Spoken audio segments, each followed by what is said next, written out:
রমজান মানেই পরিবার নিয়ে ইফতার করা, একসাথে সময় কাটানো, এই মুহূর্তগুলোই সবচেয়ে সুন্দর স্মৃতি হয়ে থাকে। আসসালামু আলাইকুম, সবাই কেমন আছেন? আশা করছি যে যেখান থেকে আমার ভিডিওটি দেখছেন আল্লাহর অশেষ রহমতে সবাই ভালো আছেন। আমরাও আলহামদুলিল্লাহ ভালো আছি। সবাইকে রমজানের অনেক অনেক শুভেচ্ছা জানিয়ে আজকের ব্লগটি শুরু করতে যাচ্ছি। আশা করছি ভিডিওটি আপনাদের কাছে ভালো লাগবে। ইফতারের জন্য প্রস্তুতি নিচ্ছি। আর ইফতারে যে ভাজা পোড়ি আইটেম, আমরা যতই এগুলো অ্যাভয়েড করার চেষ্টা করি না কেন, এগুলো কিন্তু বাদ দেওয়া যায় না।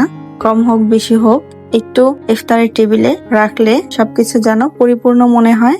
আর সেজন্যই সকাল থেকে সবকিছুর প্রস্তুতি চলছে। এখানে ছোলা ডাবলি সবকিছু আগে থেকে ভিজিয়ে রেখেছি। আর এখানে পেঁয়াজু বানানোর জন্য খেসারির ডালের সাথে পোলার চাল, তারপর মসুরের ডাল, এগুলো মিক্স করে ভিজিয়ে নিয়েছি। এতে করে পেঁয়াজুটা একেবারে মুচমুচে হয় এবং খেতেও খুব বেশি মজার হয়। একে তো ইফতারির জন্য সবকিছু রেডি করব, সেই সাথে সেহরির জন্য রান্নার প্রস্তুতি চলছে। একদিকে চুলায় গরু মাংস বসিয়ে দিয়েছি, আর এখানে সুরমা মাছ বের করেছি, এগুলো ভাজা করে দিব, সাথে ডাল থাকবে এবং ভাত।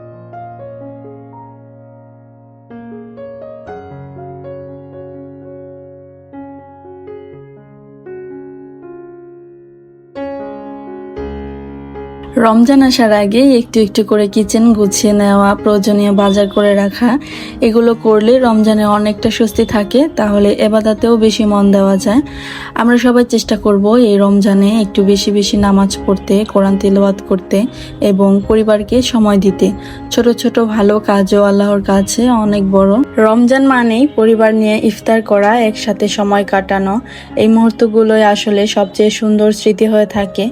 আল্লাহ যেন আমাদের সবাইকে সুস্থভাবে রমজান কাটানোর তৌফিক দেন এবং বেশি বেশি ইবাদত করার শক্তি দেন, আমিন। রমজানের প্রস্তুতির ধারাবাহিকতা বজায় রেখেই কিন্তু আমি কিছু সবজি আগে থেকেই ফ্রোজেন করে রাখছি। এখানে টমেটো আগে থেকে কিউব করে কেটে ফ্রিজে রেখে দিয়েছিলাম। এগুলো যখন একটু একটু বরফে জমাট বেঁধেছিল, সে পর্যায়ে এসে একটা কন্টেনারে ভরে রাখলাম। সেই সাথে কিছু মটরশুঁটি কন্টেনারে ভরে ডিপ ফ্রিজে রেখে দিব। এতে করে যখন ইচ্ছা তখনই কিন্তু রান্না করে খাওয়া যাবে।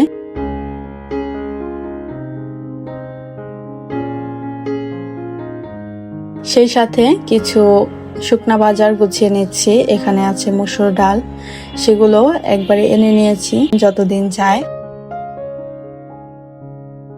আর এই কন্টেনারে সব রকমের মশলা ভরে রেখেছি। আমার ভিডিও যারা রেগুলার দেখেন তারা হয়তো খেয়াল করলে বুঝতে পারবেন, এটা কিন্তু আমার মশলা রাখার কন্টেনার। গত রমজানেও যারা আমার ভিডিও দেখেছেন রমজানের বাজার গোছানোর, তারা খেয়াল করলে বুঝতে পারবেন।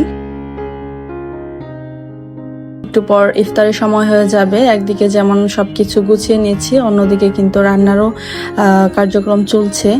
সাধারণত ইফতারের পরপরই সেহরির রান্নাটাও করে ফেলি, কারণ ওই ভোর 4টা বাজে উঠে ওই রান্না বান্নার ঝামেলা আসলে করাটা অসম্ভব। যার কারণে আগে থেকেই রান্না করে সবকিছু রেখে দেই। শুধু সেহরির সময় 4টা বাজে উঠে সবকিছু গরম করে সবাই মিলে সেহরি খেয়ে নেই। এই তো সবকিছু গুছিয়ে একবারে পরিপাটি করে ফেলেছি, আলহামদুলিল্লাহ। পেঁয়াজু বানানোর জন্য ডালগুলো যে ভিজিয়ে রেখেছিলাম সেগুলো তো ব্লেন্ড করেছি। সেই সাথে কিছু শুকনো করে আগে ধুয়ে তারপর ঝরা দিয়ে রেখেছিলাম। পানি শুকিয়ে আসার পর সে পর্যায়ে ব্লেন্ড করে নিয়েছি শুকনো করে। এগুলো একটা কন্টেনারে ভরে রেখে দিব। আর যখন পেঁয়াজু ভাজবো তার আধা ঘন্টা আগে হালকা পানিতে ভিজিয়ে রাখলেই কিন্তু পেঁয়াজের জন্য একদম পারফেক্ট হয়ে যাবে। এছাড়াও এই মিশ্রণ দিয়ে কিন্তু হালিমও রান্না করা যাবে।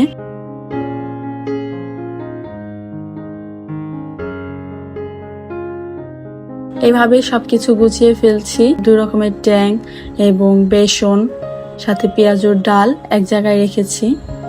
একটু একটু করে পরিপাটি করে গুছিয়ে রাখার চেষ্টা করছি, যাতে ইফতারের সময় তাড়াহুড়ো না লেগে যায়।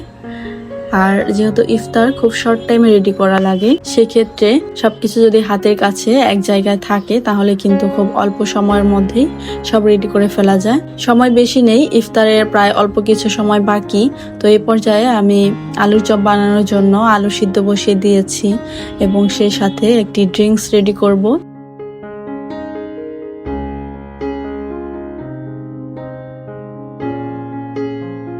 এখানে লেমন মিন্ট তৈরি করছি। লেমন মিন্ট যারা খেতে পছন্দ করেন, তৈরি করতে পারেন না, তারা চাইলে আমার কিচেন চ্যানেলে এই ভিডিওটি, লেমন মিন্টের রেসিপির ভিডিওটি দেওয়া আছে, চাইলে দেখে আসতে পারেন। সোনালিস কিচেন ভিডিওর লিংক আমি ডেসক্রিপশন বক্সে দিয়ে রাখবো। অবশ্যই এই ভিডিওটি দেখে ওই ভিডিওটিও দেখে আসবেন। এই তো কথা বলতে বলতে আমাদের ইফতারের সময় কিন্তু হয়ে এসছে। টেবিলে সবকিছু রেডি করে এবার আমরা ইফতারের প্রস্তুতি নিচ্ছি। আজকের ভিডিওটি কেমন লেগেছে অবশ্যই কমেন্ট করে জানাতে ভুলবেন না। এই ধরনের ভিডিও প্রতিদিন দেখতে চাইলে চ্যানেলটি সাবস্ক্রাইব করে নিতে পারেন। কাজটি যদি অলরেডি আপনি করে থেকে থাকেন, আপনাকে অসংখ্য ধন্যবাদ। ভিডিওটি ভালো লাগলে অবশ্যই ভিডিওতে একটি লাইক দিয়ে দিবেন। আপনার ছোট্ট একটি লাইক আমার ভিডিওটি আর অনেকের কাছে পৌঁছে দিতে সাহায্য করবে।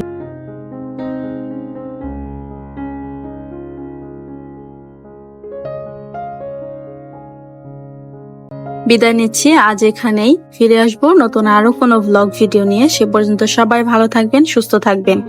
যাবার আগে আবারও সবাইকে রমজানের অনেক অনেক শুভেচ্ছা জানিয়ে ভিডিওটি আজ এখানেই শেষ করছি। আল্লাহ হাফেজ, আসসালামু আলাইকুম।